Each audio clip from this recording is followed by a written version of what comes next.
Mon histoire, c'est l'histoire d'un petit garçon passionné par la mer, par le vent et par les bateaux. Et depuis que je suis tout petit, j'ai toujours eu un bateau entre les mains. Ça a commencé par un jouet quand j'étais gamin et puis petit à petit, un vrai bateau.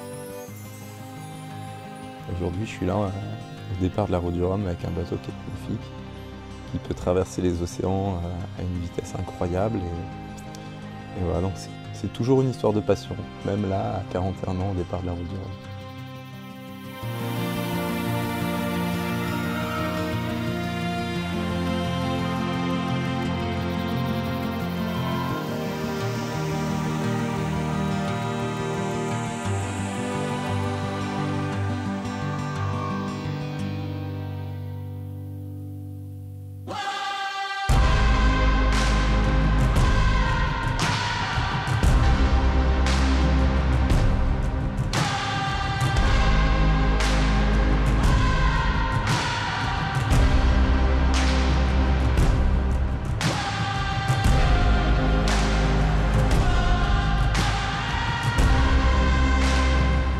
Et voilà, une fois la ligne de départ franchie et une fois en navigation, la pression redescend un petit peu, je me sens avec plus en phase avec mon bateau et c'est assez agréable une fois que la ligne est franchie et qu'on commence à prendre un petit peu le large. Hello les amis, à bord de Groupe Snef, là, deuxième jour de course sur cette route du Rhum. La première phase, c'était déjà de quitter la Bretagne. Donc pour ça, il faut longer les côtes bretonnes, sortir de la Manche. Et donc ça veut dire de la navigation en côtier, à tirer des bords, voilà, c'est un peu du gagne-petit dans ces conditions-là. On tire des bords, on est au contact avec les autres concurrents, très proches les uns des autres.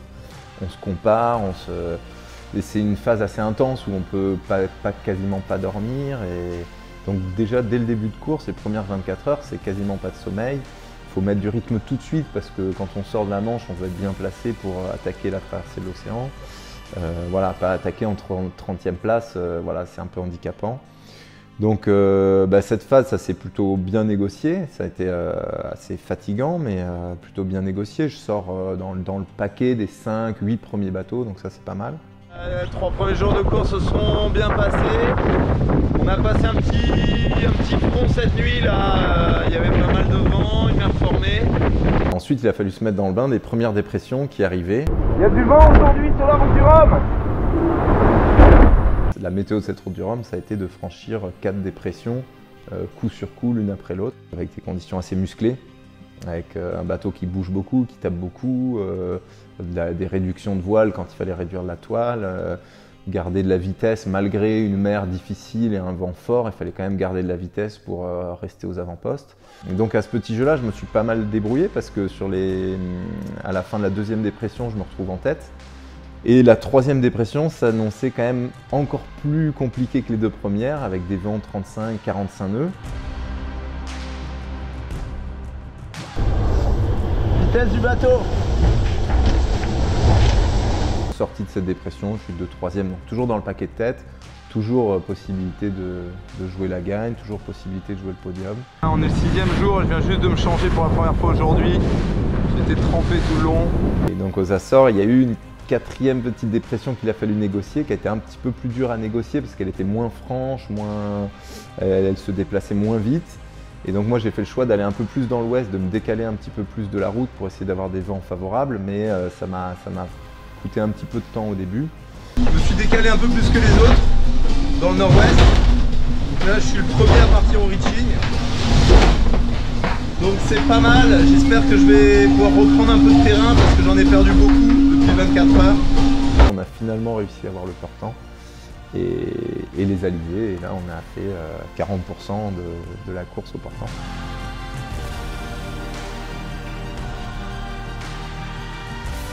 Mon aérien il s'était cassé le deuxième jour de la course et donc ça faisait 6 jours que j'avais pas d'infos du vent. J'ai pu monter en haut du mât, remettre l'aérien. Allez, on y croit, c'est une bonne chose de faite. Ça bouge un peu mais ça va, c'est gérable. Et je vous jure que c'est magnifique d'ici, regardez-moi ça. Regardez-moi ce paysage. Cet océan à perte de vue. C'est trop beau. C'est trop beau. Moment intense de la route du Rhum pour Xavier Macaire et pour le groupe Snef. Et pour tous les partenaires, Marfet, les Sables d'Olonne, 1% pour la planète. Alors on est tous là au milieu de l'océan. On est tout en haut du mât, le bateau est en bas. Allez, on est bon, on est fort. On y retourne, ok? Allez, on y retourne. Ma petite trousse de toilette avec tout mon nécessaire pour le rasage. Ça va être un petit rasage de mi-course là. Ça va être agréable. 2 heures après, je me rends compte que j'ai une sensation bizarre en fait à la barre du bateau. Et je me dis, bon, je vais faire un check parce qu'il y a quelque chose que je sens pas, il y a un problème sur le bateau. Et je vais à l'avant, j'ouvre la trappe de la cloison étanche à l'avant du bateau. Et là, je vois 150 litres d'eau, l'équivalent d'une baignoire qui se balade à l'avant du bateau. Là, des fissures sur la coque et dans le crash box. Je me rends compte que la coque est fissurée et que là ça commence à être du sérieux et qu'il va falloir lever le pied en fait et mettre la course en stand-by. Quand j'ai vu cette avarie, quand j'ai réparé, j'étais vraiment dans l'optique de me dire le but c'est d'aller en Guadeloupe et coûte que coûte on y va, sauf si vraiment je me retrouve dans l'incapacité de continuer. Donc je répare avec les moyens du bord, j'avais un peu de résine, un peu de fil de verre, je répare. Quand j'ai vu que la réparation finalement était solide, bon, j'ai pu remettre un peu du charbon, envoyer de la toile, attaquer un peu plus, accélérer pour finalement finir la course comme si j'avais pas de soucis sur le bateau. Je passe du système des dépressions Atlantique Nord à l'anticyclone des Açores et hop, là j'arrive dans les alizés avec le vent portant, le vent d'est, qui m'amène jusqu'en Guadeloupe. Bon ben voilà, on est sur notre dernière journée dans les alizés. Ça tartine bien aujourd'hui, il y a 25-30 nœuds de vent.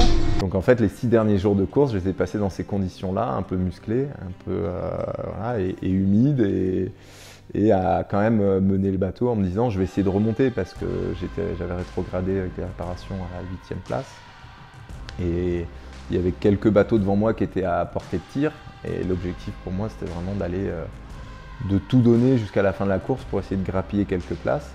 Ce que j'ai réussi à faire parce que je suis remonté jusqu'à la 5e place le matin de l'arrivée avant de me faire redoubler au dernier moment sur le contournement de l'île. Quand je regarde l'ensemble de la course, que je vois tout ce que j'ai réussi à faire sur cette course, me placer en tête après 3 jours de course, batailler pour le podium. Puis malgré mon avarie, de réussir à remettre du charbon, redoubler des bateaux et finir 6e, voilà, c'est quand même, le bilan il est positif. Le sentiment à l'arrivée, quand je pose pied à terre, c'est vraiment un sentiment de satisfaction, presque de devoir accompli en fait, c'est quasiment ça quoi. Je veux dire waouh, c'était une belle aventure, c'était une grande aventure, 15 jours en mer et je suis content de ce que j'ai fait, je suis content de la copie que j'ai pu rendre sur cette course.